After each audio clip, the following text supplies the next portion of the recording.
वैसे तो कल रक्षाबंधन है, ये बताने की जरूरत नहीं है, और ये बताने की जरूरत जरूर होगी कि अनुपमा सीरियल में ये रिश्ता क्या कहलाते हैं और अनुपमा दोनों वापस से साथ में आने वाले हैं। मतलब आज एक न्यू एंट्री जरूर देखने को मिलेगी, यानी कि न्यू एंट्री मीन्स की गोयंका, जो रिश्ता क्या कहलाते हैं कि मेन हेड है घर के, उनका फोन आएगा आज अनुपमा के पास। दो परिवार को मिलाने के लिए एक नई शुरुआत होगी, और अनुपमा और छोटी की मुलाकात भी होगी। तो चलो बताता हूँ कैसे। सबसे पहले अनुपमा पहुंची उसके घर, डीन के घर, जिसके घर पे खाना था। और उसकी बीवी पहले से उसके ऊपर गुस्सा कर रही थी कि तूने किसी अनजान इंसान को क्यों बुलाया। बोला बुलाया तो बुलाया किसको है। बोला मैंने किसी अनुपमा जोशी की नाम की औरत को बुलाया है। और वहां छोटी ने नाम सुन लिया, बोला अनुपमा जोशी मत कम, मेरी मम्मी यहाँ आ रही है। और उसके बाद उसने अनजान औरत आने के लिए सोचा, तो उसने छोटी को कमरे में बंद कर दिया, बोला तुम कमरे से बाहर नहीं निकलोगी। फिर अनुपमा जोशी की बेल बजी, अनुपमा जोशी अंदर आई। अंदर छोटी बोल रही थी मम्मा, और अनुपमा का पैर रखते ही बोल रही मेरी बेटी की पुकार। सोच में पड़ गई, क्योंकि माँ है सोच में पड़ेगी, और अनुपमा है तो ज्यादा सोच में पड़ेगी ये चीज। तो अनुपमा अंदर आई। जैसे जैसे अनुपमा अंदर कदम रख रही थी, वैसे वैसे छोटी की उसको स्मेल आ रही थी, जैसे कि पिछले जन्म में छोड़ा। No comments. तो अनुपमा आई, अनुपमा ने खाना बनाया। दोनों हस्बैंड वाइफ खुश हो गए खाना खा के। और बोला कैंटीन का कॉन्ट्रैक्ट, बोला कल ऑफिस में आके कैंटीन का कॉन्ट्रैक्ट साइन कर दो, और कल रक्षाबंधन है, तुम्हारा कैंटीन का कॉन्ट्रैक्ट भी डन। तो कल से शुरुआत कर लो। और अनुपमा की इतनी अच्छी शुरुआत सुन के अच्छी नींद आई अनुपमा को। अच्छी नींद आने के बाद सुबह अनुपमा जैसे ही उठती है और जाने के लिए तैयार होती है, तो अनुज बोलता है कि अच्छी शुरुआत है, मीठा खाओ, चलो सागर की ऑटो में मैं तुम्हें छोड़ कर आता हूँ। तो बोला ठीक है। तो जैसे ही निकली अनुपमा, तो वैसे डीन का फोन आया कि कॉन्ट्रैक्ट कैंसिल। अब कॉन्ट्रैक्ट कैंसिल इसके लिए क्योंकि अनुपमा जब निकल रही थी तो वापस रुक गई। अनुपमा ने बोला किसी का आवाज आया अंदर से, कोई मुझे बुला रहा है क्या। बोला नहीं कोई नहीं बुलाया। मतलब उसको थोड़ा सा डाउट गया था अनुपमा को, क्योंकि बार बार वो छोटी की आवाज उसको आ रही थी, क्योंकि छोटी अंदर रो रही थी, अनुपमा को याद कर रही थी, और अनुपमा को देख रही थी वो छेद जो था ना लोक वाला उससे।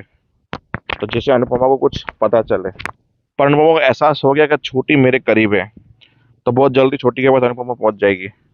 अब अनुपमा रोने लगी, तो अनुज ने एक तकिया दे दिया कि इसको फाड़ दे, गुस्सा इसके ऊपर निकाल दो, रोना जरूरी भी है। पर जब एक दरवाजा बंद होता है तो दूसरा दरवाजा खुल भी जाता है। तो तुरंत आया गोयनका का फोन, जोशी बहन इतने दिनों के बाद आपको याद किया है, पर याद भी काम के लिए किया है। सोचा इस त्योहार जिनके पास बहनें नहीं है तो उनके लिए भाई लाए जाए, और जिनके पास भाई नहीं है तो उनके लिए बहनें लाई जाए। तो एक बहुत बड़ा कार्यक्रम कर रहा हूँ उदयपुर में, और खाने की टक्कर का कोई इंसान मिल नहीं रहा था। तो सोचा आपसे बात कर लूं, और आपसे बेटर खाना कौन ही बना सकता है। तो उदयपुर में रक्षाबंधन के दिन के त्योहार के दिन की खाने की जिम्मेदारी आपकी। तो मैं टिकट भेज देता हूँ, आप मुझे अपनी डिटेल भेज दीजिए। बोला ठीक है, थैंक यू सो मच मौका देने के लिए।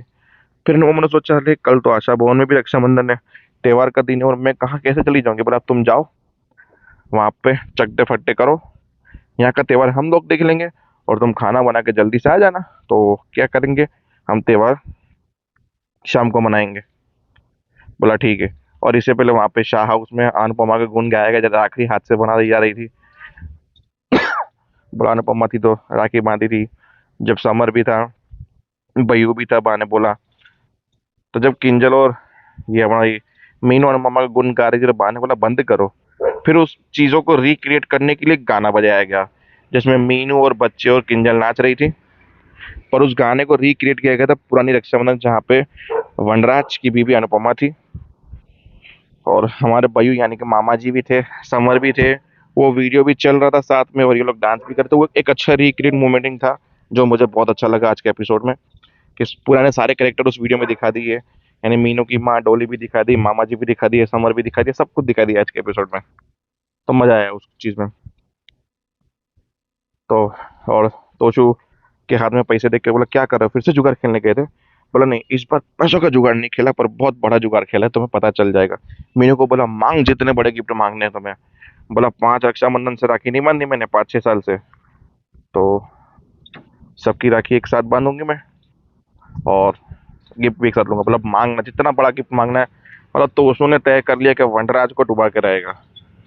तो बस ये थी आज के एपिसोड की कहानी। देखते हैं अब आगे होता क्या है, तब तक के लिए जय हिंद।